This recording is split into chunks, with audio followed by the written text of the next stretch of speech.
Silakan.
Oke, pada semester 1 kita sudah belajar mengenai perusahaan jasa.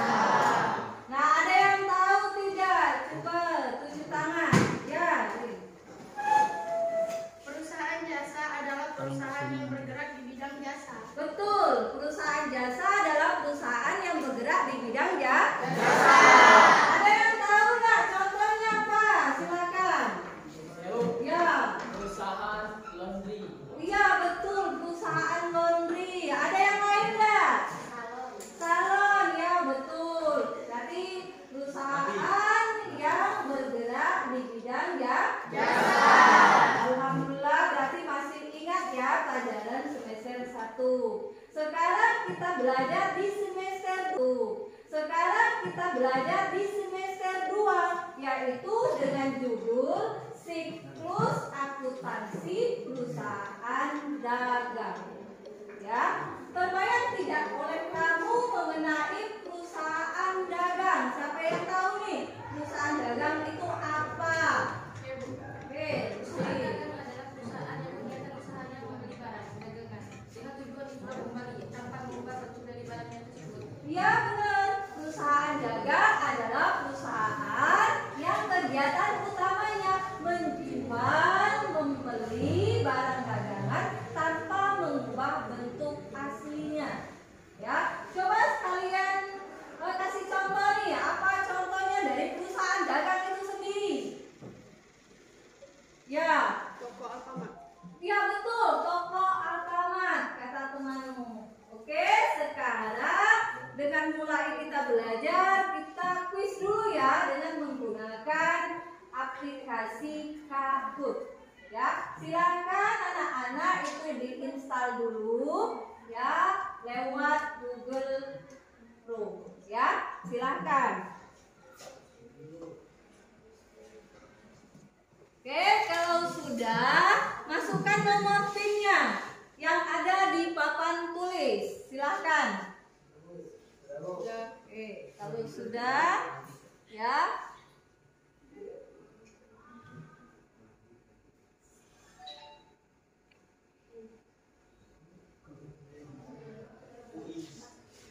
Oke, sudah nongol belum soalnya? Nah, silakan kalian jawab pertanyaan tersebut. Ya, silakan.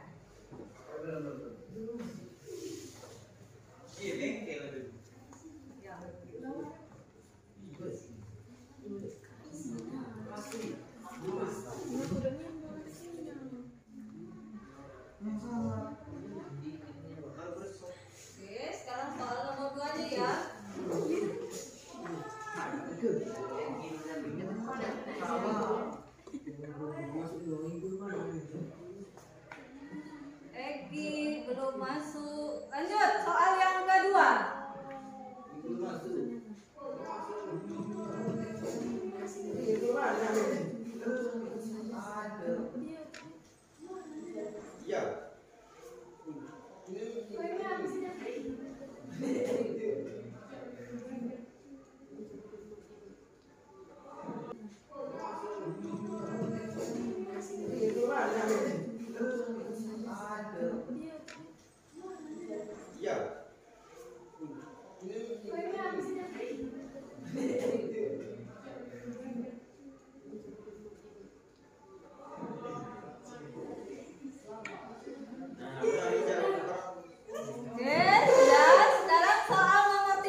Soal yang keempat.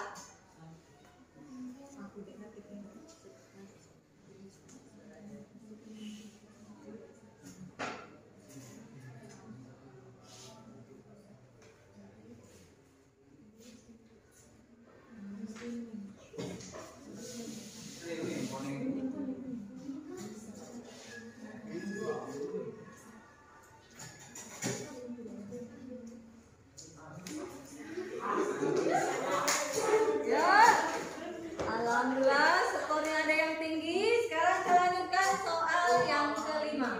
Silakan.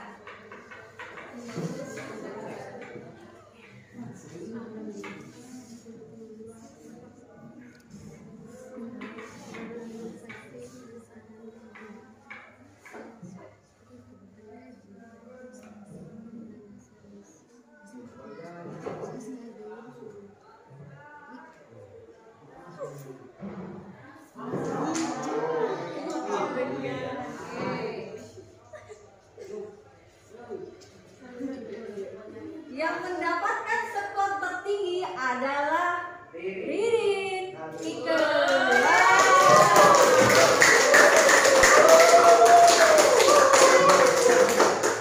Oke, sekarang kita mulai belajar. Tadi sudah tahu ya mengenai perusahaan dagang dengan melalui stimulus pada media ini. Kita lanjutkan pada materi berikutnya ya.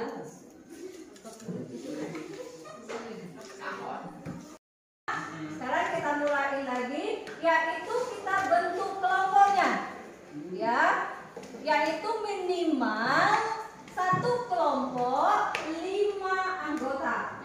Ya, jadi ibu pilih sendiri ya, tanpa bedain, ya. 1, 2, 3, 4, 5 kelompok 1. 1, 2, 3, 4, 5 kelompok 2. 1, 2, 3, 4, 5 kelompok 3. 1, 2, 3, 4, 5 kelompok 4. Yang ini masuk ke kelompok 1, yang ini masuk ke kelompok 2. Ya, silakan kursinya dibentuk kelompok mulai dari sekarang. Sudah dibentuk kelompoknya? Sudah.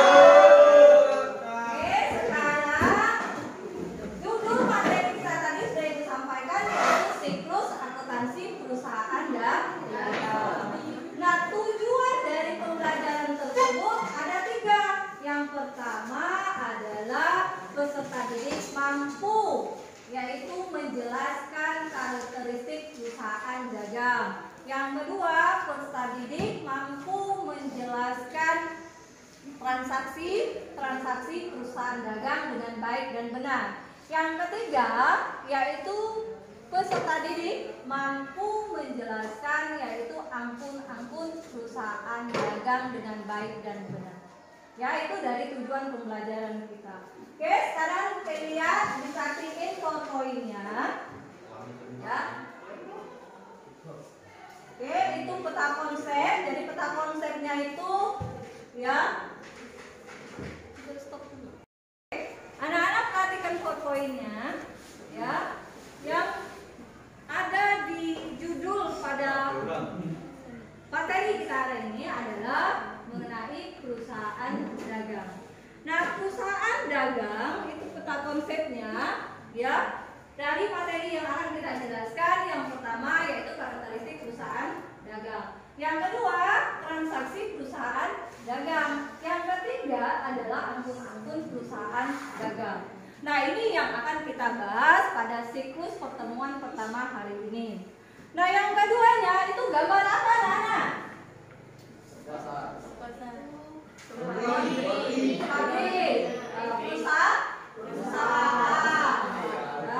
Perusahaan dagang. Kalau itu perusahaan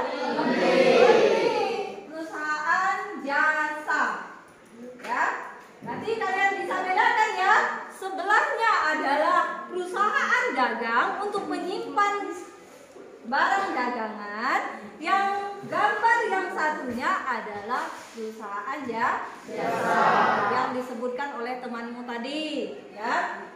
Nah, sekarang pengertian dari perusahaan dagang tadi adalah perusahaan yang kegiatan utamanya membeli, ya, menjual, ya, menyimpan dulu, membeli. Pengertian perusahaan dagang adalah perusahaan yang kegiatan utamanya adalah membeli, menjual barang dagangan tanpa mengubah bentuk asli. Artinya, kalau kita beli pena, berarti yang dijual pena. Kalau kita beli baju, yang dijual baju. Berarti tidak melakukan perubahan terhadap barang tersebut. Apabila kita membeli barangnya, langsung kita dagangkan kembali. Oke, sekarang yang berikutnya adalah karakteristik perusahaan dagang. Ya, karakteristik perusahaan dagang yang pertama adalah memiliki aktivitas utama, yaitu membeli dan menjual barang dagangan tanpa mengubah bentuk aslinya. Nah, karakteristik yang kedua apa? Tidak melakukan proses produksi. Ya, artinya dia tidak melalui proses pembuatan barang. Ya. Nah, ciri yang ketiga adalah perhitungannya dari harga pokok penjualan, pendapatan itu berasal dari hasil penjualan. Ya, karakteristik yang ketiga adalah ya, kegiatan akuntansinya berlandaskan dengan angkut persediaan barang dagangan, pembelian, penjualan, ya, potongan pembelian, potongan penjualan dan sebagainya. Ya, tuh. Sekarang yang ke berikutnya, ya, syarat penyerahan barang. Syarat penyerahan barang itu ada 3. Ya, yang pertama itu ditulisnya N/30. N itu artinya jatuh tempo. 30 itu 30 hari. Jadi pelunasan paling lambat ya, yaitu 30 hari. Nah, yang kedua adalah 2/10 N/30. Artinya, ya 2/10 dulu kita artikan. 2/10 ini adalah apabila kita melakukan pelunasan dengan batas waktu 10 hari, maka kita mendapatkan keringanan atau potongan sebesar 2%. Ya, jatuh tempo pembayarannya paling lambat yaitu 30 hari. Ya. Nah, sekarang yang ketiganya adalah EOM, end of amount.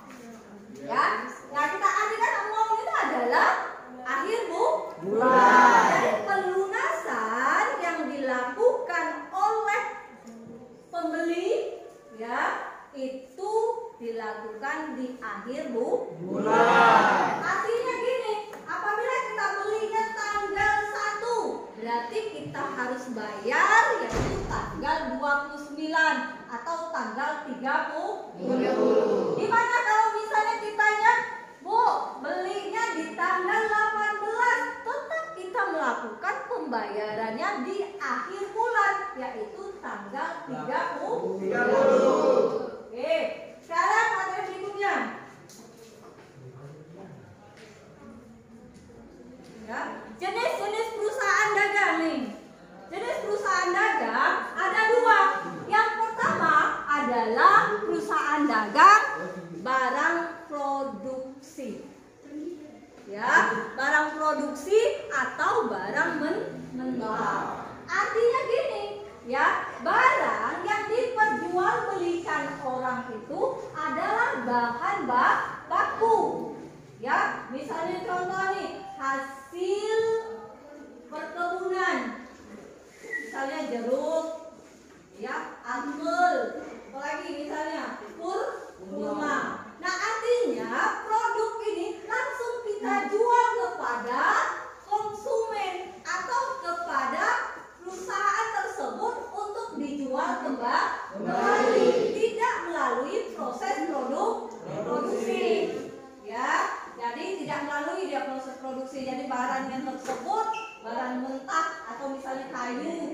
jual kayu, misalnya buah, kapan kita jual buah, bukan sirup yang dijual. Itu yang kita harus ketahui. Yang keduanya, persediaan barang dagangan yang sudah jadi. Artinya misalnya barang yang diperjualbelikan orang tersebut adalah barang yang sudah jadi. Misalnya contoh nih, pakaian yang dijual orang tidak melalui proses lagi, langsung kita beli, langsung kita jual pakaian tersebut. Atau tas, kapan kita beli tas, langsung kita jual tasnya, tidak melalui proses produksi. Oke, sekarang yang ketiga, yaitu berdasarkan konsumennya. Ada 3. Yang pertama adalah perusahaan besar. Ya, perusahaan besar adalah perusahaan yang membeli atau menjual barang dagangannya dalam partai yang besar. Ya, dalam partai yang banyak. Tuh. Yang kedua adalah perusahaan dagang perantara atau disebut dengan perusahaan dagang menengah. Nah, artinya dia membeli barang dagangan dalam partai yang besar, lalu dijualkannya kembali dalam partai yang sedang. Ya, contohnya apa? Misalnya agen. Ya, sedangkan yang ketiga adalah perusahaan dagang rental atau pengecek. Ya, berarti perusahaan dagang tersebut membeli dalam jumlah yang sedikit dan menjualnya dalam bentuk eceran. Contohnya adalah toko kaki lima. Ya, warung misalnya gitu ya. Oke. Nah, yang berikutnya adalah metode pencatatan perusahaan dagang. Metode pencatatan perusahaan dagang ada 2. Yang pertama metode pencatatan periodik, yang kedua metode pencatatan permanen. Ya, artinya kalau menggunakan pencatatan periodik, metode ini dilakukan pada akhir periode akuntansi, yang dianya mencantumkan transaksi tersebut, yaitu persediaan barang dagangan. Ya, misalnya contoh nih, Tuan A membeli barang dagangan sebesar 5 juta rupiah. Kapan kita angkutkan atau kapan kita catat ke dalam suatu transaksi perusahaan dagang, angkut yang akan kita gunakan adalah persediaan barang dagangan, ya, bukan pembelian. Itu yang menggunakan metode periodik. Sedangkan yang kedua, metode permanen. Kalau metode permanen, yaitu pencatatan transaksi penjualan pada saat terjadi, ya, pada saat terjadi yang dilakukan dalam suatu transaksi. Artinya apa?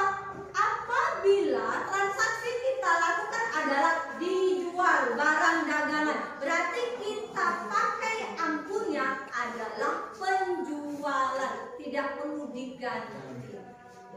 Oke, itu saja materinya. Ada yang belum paham atau tidak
lalu kalian diskusikan sesama temanmu dan informasinya boleh kamu cari di dalam buku atau di dalam internet. Dipersilakan untuk mencari sumber dari pertanyaan di LKPD tersebut. Silakan.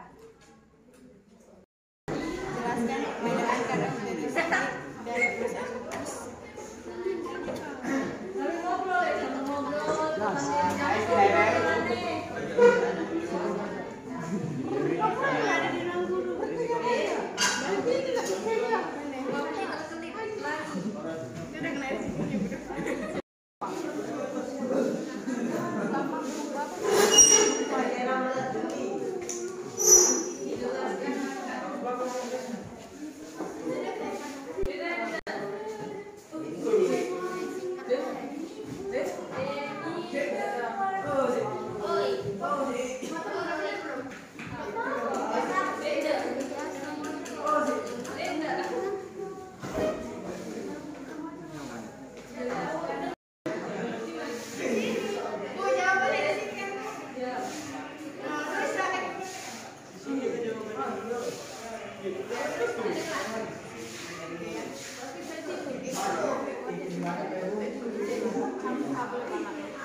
Kami lagi belum belajar Bukan dasar. Ya salah satu.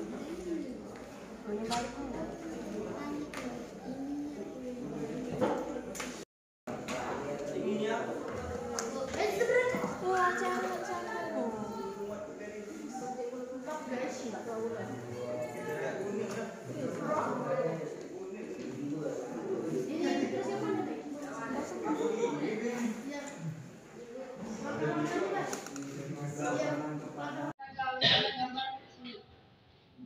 Perusahaan dagang besar, perusahaan dagang menengah, perusahaan dagang kecil.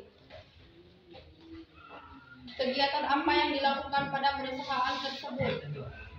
Kegiatan perusahaan besar adalah membeli, menyimpan, dan menjual kembali barang tanpa memberikan nilai tambah atau mengubah bentuk. Dia membeli dalam jumlah yang besar dan menjualnya kembali dalam partai yang besar. Perusahaan menengah, perusahaan yang memiliki barang dengan dalam partai yang besar dan menjual kembali dalam partai yang sedang. Perusahaan kecil adalah perusahaan yang membeli dalam jumlah yang sedang, kemudian dijual kembali kepada konsumen dalam bentuk eceran. Dari hasil diskusi yang kalian lakukan tadi sudah mewakili setiap kelompok, maka materi dari hasil diskusi tadi bisa kita tarik kesimpulannya. Ada yang bisa menarik kesimpulannya? Ya, silakan. Perusahaan dagang adalah perusahaan kegiatan utama membeli, menyimpan dan menjual barang dagang yang tidak mengubah bentuk barang yang diperjualbelikan terlebih dahulu. Dan perusahaan jasa adalah proses penjualan dan produksi jasa berlangsung ketika ada kesepakatan antara perusahaan konsumen. Oh iya. Nah, artinya dalam penjelasan tersebut kita tarik kesimpulannya bahwa perusahaan dagang adalah perusahaan yang kegiatannya adalah membeli, ya, yaitu menyimpan barangnya dan kemudian dijual kembali tanpa mengubah bentuk asli.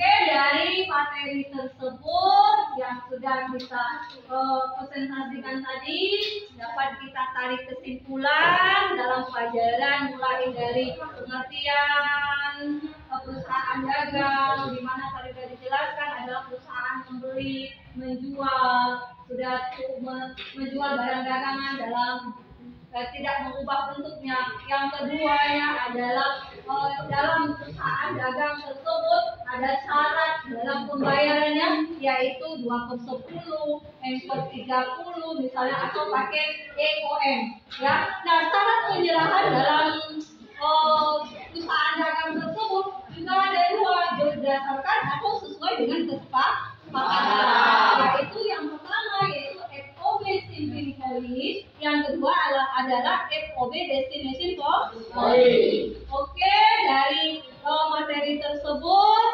kalian kerjakan PR-nya di rumah, silakan dibawa pulang, ya. Ini materinya 1 sampai 10, sudah dikerjakan nanti hari Senin itu dikumpulkan kembali kepada ibu, ya.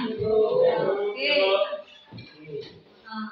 Nah, pada materi berikutnya pada hari Seninnya kita akan belajar mengenai angkun-angkun perusahaan dagang dan jurnal umum. Nah, kalian boleh baca-baca dulu di rumah. Kalian mencari materinya dari buku, dari sumber-sumber internet. Kalian kumpulkan supaya materi yang kita ajarkan di hari Senin nanti itu sudah siap, ya. Baiklah, itu saja Ibu akhirin pada mata pelajaran hari ini. Kita ucapkan alhamdulillah.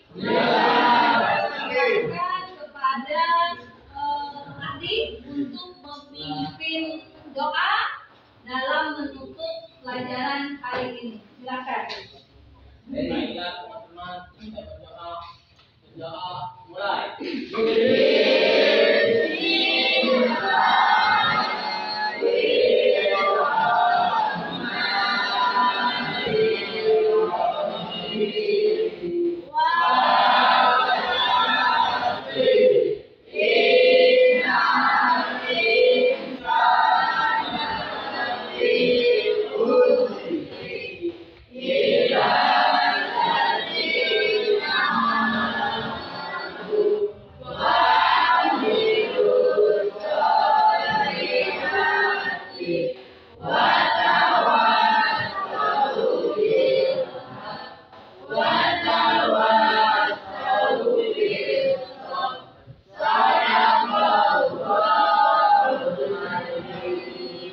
Terima kasih Bu Airi. Wassalamualaikum warahmatullahi wabarakatuh.